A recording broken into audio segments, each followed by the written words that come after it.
Whoa! Heidi ho, good folks. I told you that we would have more to say about the upcoming game, Dragon Age Veilguard, technically Dragon Age 4, if you're keeping track and if you care at all. Well, I do care about this series, so there are some things that I need to talk about.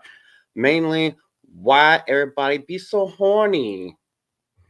We start out with this article from Game Rant, New Dragon Age, the Veilguard romance details revealed. Now, to be fair, BioWare, especially in games like Mass Effect and the Dragon Age series, have always had options where you can romance the characters or, you get friends and everything, and sometimes it pays off in the end. Whether you just get like a quick little cutscene or, they get side missions for them where you can build and garner respect with them. It's a part of the story, it doesn't overall affect anything. It seems like they're changing all that and making it a huge focus of the game now. But here's the kicker. Here's what's really chapping my gams, all right? Dragon Age Veilguard companions are romanceable and are canonically pansexual. Pronouns. There we go. Pansexual. So everyone is DTF. That's basically what they're saying right here. Why is this? Why? They're also making the relationship level with Rook, which apparently that's going to be the hero of this one.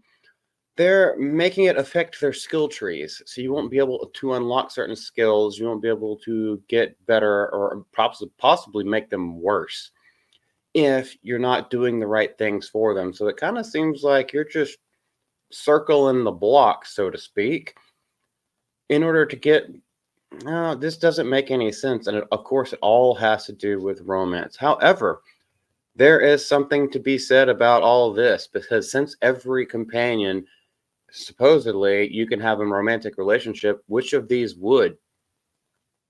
There's a hook nose. That's like so far the most appealing one. As for me, because I'm a straight dude, but we can't even see her face. So like, who even knows? Well, they didn't have electricity back then, so I guess you could always just blow out the candle and look the other way. But also noticing 1, 2, 3, 4 out of the 7 companions are male and 3 are female. Yet you can romance them all, no matter who you choose to be with. Oh, but don't worry. They're found family. So it's technically not incest. Because they're not your blood. However, you could sleep with any one of them, even though you're family. Call up Dominic Toretto, why don't you? Weird. We're going to move on to another topic now. One which I found even funnier, yet still enrages me just a tad bit. And we'll let y'all talk about it in the comments down below once this video is done. But we have another little extra nugget. A little nug.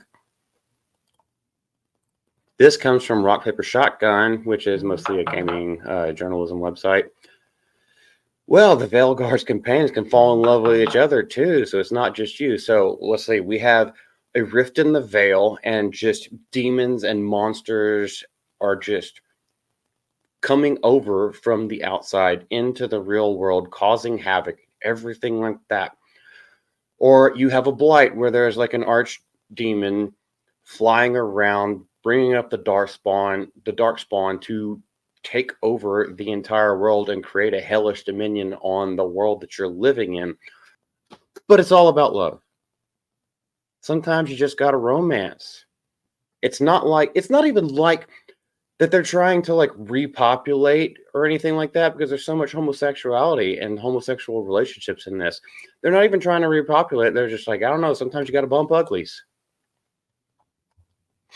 So now you're not the chosen one, even though you're the hero, because of course not.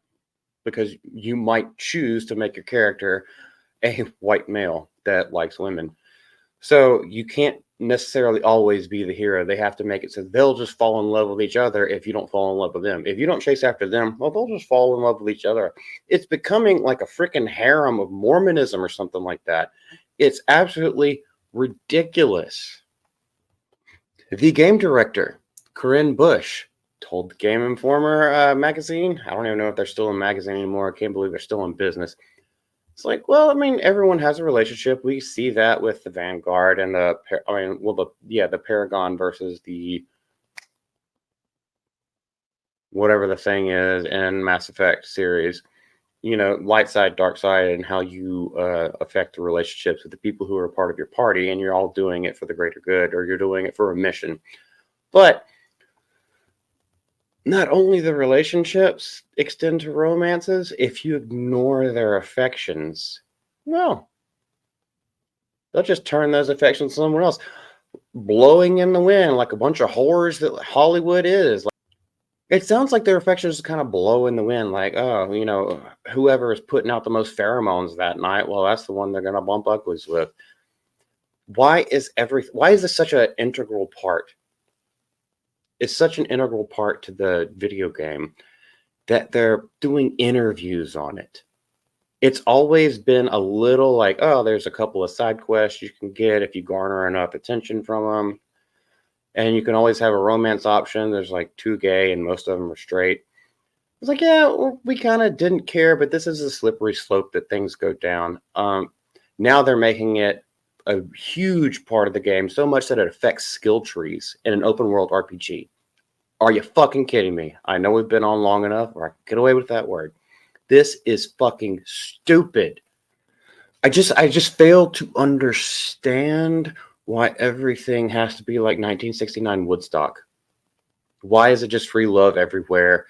Just constantly all the time. Like, that's the only thing that they wake up in the morning thinking about sex with everything that moves, everything that has a heartbeat or a slit or a hole that's slightly moist. And instead of like caring about good stories, don't worry. They talk about how many lines of dialogue are in there. Like, that's a bragging right. It's like, well, you could say a lot without actually saying anything. You can utter syllables without actually having a purpose to it. So anyway, we're going to cut this one off here. If you disagree with me, that's totally fine. Leave everything down in the comment section. We won't argue, but I'll have a good laugh at your expense, and we can all move on from our day. And I probably will not be playing this game because I'm not seeing anything good from it. But until then, Maltymaldy, GCA, thank you.